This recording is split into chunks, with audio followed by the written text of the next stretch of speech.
রাজ্যের গ্রাম পঞ্চায়েতের বার্ষিক কাজের মূল্যায়ন, অনুত্তীর্ণ পঞ্চায়েতগুলোর দুর্বলতা দূর করতে উদ্যোগ। 14টি জেলার 413টি অনুত্তীর্ণ পঞ্চায়েতকে নিয়ে দুদফায় বৈঠক। 25শে নভেম্বর বারাসাতে বৈঠক পঞ্চায়েত দফতরের।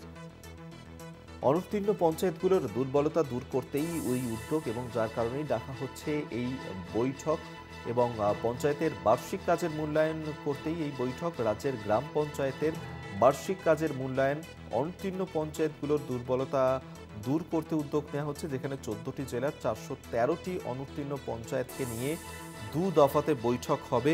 25শে নভেম্বর বারাসাতে এই বৈঠক হবে পঞ্চায়েত দফতরে। সেখানেই বৈঠক করা হবে।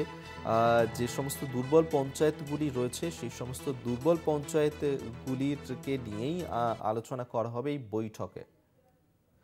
দেবাশিস সেনগুপ্ত আমাদের সঙ্গে টেলিফোনে রয়েছেন প্রতিনিধি। দেবাশিস, রাজ্যের যে গ্রাম পঞ্চায়েতগুলো রয়েছে তাদের বার্ষিক কাজের মূল্যায়ন নিয়ে একটি বৈঠক হবে, কি জানা যাচ্ছে এই বৈঠক নিয়ে? কারা কারা উপস্থিত থাকবেন? কবে হবে এই বৈঠক?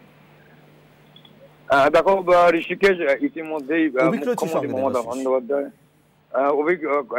মুখ্যমন্ত্রী মমতা বন্দ্যোপাধ্যায় ক্ষমতার আসার পরেই যেটা তিনি চিন্তা ভাবনা করেছিলেন, একদম গ্রামের তৃণমূল স্তরে মানুষের হাতে ক্ষমতা পৌঁছে দেওয়া। আর এই ক্ষমতা পৌঁছে দেওয়ার মূল কেন্দ্রবিন্দু হলো এই পঞ্চায়েত।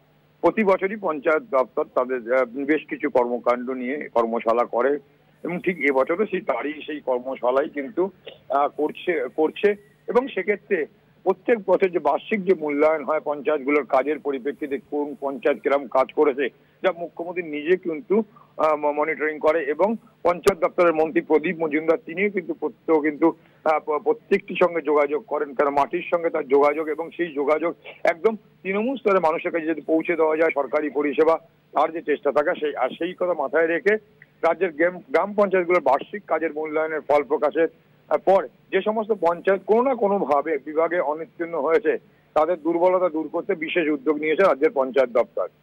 দক্ষিণবঙ্গের প্রায় 14টি জেলার মোট 413টি এই অনুত্তীর্ণ পঞ্চায়েতকে নিয়ে দু দফায় এই বৈঠক করার সিদ্ধান্ত নিয়েছে দপ্তর। ইতিমধ্যেই একটি বৈঠক হয়ে গেছে, গতকাল হাওড়ার সদর সদনে হয়ে গিয়েছে এবং মূলত এই বৈঠকগুলোর মূল কারণ হলো যে পঞ্চায়েতগুলোর খামতি কোথায় এবং কেন তারা কাঙ্ক্ষিত ফল করতে পারছে না বা কেন ব্যর্থ হচ্ছে সেই বিষয়ে বিস্তারিত আলোচনা হয়েছে এবং তার পাশাপাশি সেখানে কিন্তু তাদেরকে কিভাবে তা কাটিয়ে ওঠা যায় তাও কিন্তু ঠিক করা হয়েছে। এই বৈঠকে দক্ষিণবঙ্গের 8টি জেলার অনুত্তীর্ণ পঞ্চায়েতগুলোকে পাঠ দেওয়া হয়েছিল। যে 8টি জেলার অনুত্তীর্ণ পঞ্চায়েতগুলো ছিল তাদের প্রধান ও আধিকারিকরা সেই বৈঠকে উপস্থিত ছিলেন, যেমন বাঁকুড়া, হাওড়া, ঝাড়গ্রাম, দক্ষিণ চব্বিশ পরগনা, পূর্ব ও পশ্চিম মেদিনীপুর, পশ্চিম বর্ধমান এবং পুরুলিয়া। এই পঞ্চায়েতগুলোর প্রধান এবং আধিকারিকদের পাশাপাশি সংশ্লিষ্ট জেলার 2 জন করে আধিকারিকও উপস্থিত ছিল বলে সূত্র মারফত খবর পাওয়া যাচ্ছে। আর দ্বিতীয় বৈঠকটি হওয়ার কথা আগামী 25শে নভেম্বর উত্তর চব্বিশ পরগনার বারাসাতে অনুষ্ঠিত হবে। সেখানে বাকি যে 6টা জেলা আছে যারা উত্তীর্ণ হতে পারেনি, মানে সেভাবে সমস্ত পরিমাপ ঠিকমতো করতে পারেনি, সেই পঞ্চায়েতগুলোকে ডাকা হবে। দপ্তরের এই বৈঠকের মূল লক্ষ্য হলো ব্যর্থতার কারণগুলো চিহ্নিত করা এবং সেগুলো সমাধানে যথেষ্ট পরামর্শ দেওয়া। আলোচনা করা হবে কোন কোন জায়গায় সমস্যা আছে, কেন তারা বাকিদের মতো আরো ভালো করতে পারেনি। এই বৈঠকে পঞ্চায়েতের প্রধান এবং আধিকারিকদের বাধ্যতামূলক উপস্থিত থাকার নির্দেশ দিয়েছে দপ্তর এবং পঞ্চায়েত দপ্তরের পর্যবেক্ষণ অনুযায়ী বেশিরভাগ পঞ্চায়েতে অনুত্তীর্ণ হওয়ার প্রধান কারণ হলো নিজস্ব আয় বৃদ্ধি করতে না পারা। এই বিষয়ে বৈঠকে বাড়তি গুরুত্ব দেওয়া হয়েছে বলেও জানা গিয়েছে, কারণ গত বছর থেকে প্রতিটি পঞ্চায়েতকে নিয়ে দফায় দফায় কর্মশালা এবং পরামর্শ দেওয়া হয়েছে। এরপরও পঞ্চায়েতের এক শ্রেণীর পঞ্চায়েতের এই গুরুত্বপূর্ণ বিভাগের কার্যত তারা করতে পারেননি।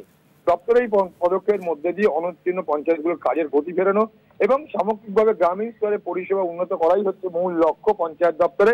মুখ্যমন্ত্রীর নির্দেশে কিন্তু পঞ্চায়েত দপ্তর একদম গ্রামের স্তরে মানুষের কাছে পরিষেবা পৌঁছে দেওয়ার জন্য বদ্ধপরিকর এবং সেই জন্য যে পঞ্চায়েতগুলো খামতি রয়েছে, যে পঞ্চায়েত প্রধান বা যিনি দায়িত্বে রয়েছেন তাদের যদি কোনো খামতি থাকে সে ব্যাপারটা যাতে কিভাবে সেটাকে উঠিয়ে আনা যায় এবং মানুষের কাছে পরিষেবা পৌঁছে দেওয়া যায়, মুখ্যমন্ত্রীর এই চিন্তাধারাকে পঞ্চায়েত দপ্তরের মন্ত্রী প্রদীপ মজুমদার তিনি নিজে তদারকি করে কিন্তু এবং তার আধিকারিকদের সঙ্গে নিয়ে এমনটা নির্দেশ দিয়েছে এবং যার ফলে প্রত্যেকটি যারা ঠিকমতো পরিকাঠামো গড়ে তুলতে পারেন, মানুষকে পরিষেবা দেওয়ার ক্ষেত্রে কিছুটা তাদের পিছিয়ে রয়েছে, সেই সমস্ত পঞ্চায়েতকে একদম পঞ্চায়েত স্তর থেকে তাদের আলোচনা করে মানুষের কাছে পরিষেবা পৌঁছে দেওয়া এবং আরো ভালো মতো কাজ করা, পাশাপাশি রাজস্ব আদায়ের যে বিষয়টা রয়েছে সেটাও যাতে ঠিক মতো করতে পারে, এই সব মিলেই কিন্তু এই বৈঠকগুলো হবে। গতকাল হাওড়া সদর সদনে হয়ে গিয়েছে 8টি জেলাকে নিয়ে বৈঠক, আগামী 25 তারিখে আরো 6টি জেলাকে নিয়ে বৈঠক হবে, সেটা হবে উত্তর চব্বিশ পরগনা, বারাসাতে, এমনটাই কিন্তু দপ্তর সূত্রে খবর পাওয়া যাচ্ছে।